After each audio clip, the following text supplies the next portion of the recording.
That's Chowdhury. Oh, Chowdhury. ম্যাচের তখন ৮৮ মিনিটের খেলা চলছে। ধীরে সুস্থে মাঠ ছাড়ছেন শেফিল্ডের এক খেলোয়াড়। ততক্ষণে গ্যালারির সবাই দাঁড়িয়ে সাধুবাদ জানাচ্ছে ফুটবলারটা হামজা দেওয়ান চৌধুরী। বাংলাদেশের হামজা এবার স্ট্যান্ডিং ওভেশন পেলেন ইংল্যান্ডের মাটিতে।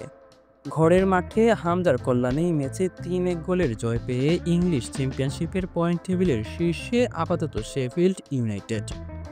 শনিবার ২৯ মার্চ কভেন্ট্রির বিপক্ষে ঘরের মাঠে খেলতে নামে শেফিল্ড ইউনাইটেড।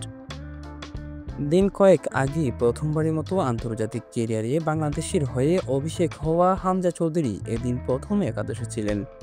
আর শুরু থেকেই তিনি আক্রমণাত্মক খেলছিলেন।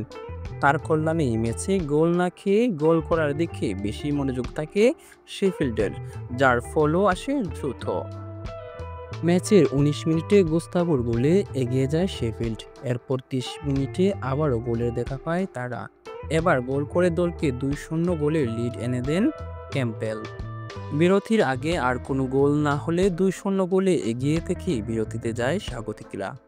এরপর ম্যাচের ৬২ মিনিটে তৃতীয়বারের মতো প্রতিপক্ষের জালে বল জড়ান শেফিল্ডের ফুটবলার রিয়ান জোয়েল।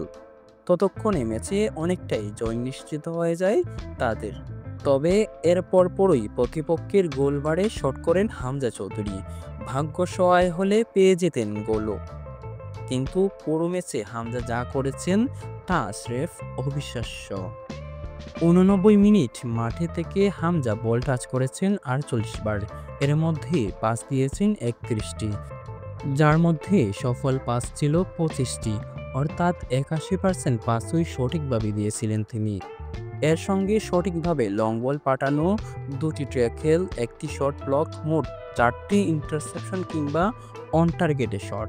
হামজা যতক্ষণ মাঠে ছিলেন আক্রমণ থেকে রক্ষণাভাগ পুরো মাঠেই বিচরণ ছিল বাংলাদেশের এই ফুটবলারের, যার স্বীকৃতিও পেয়ে যান মাঠ ছাড়ার সময়।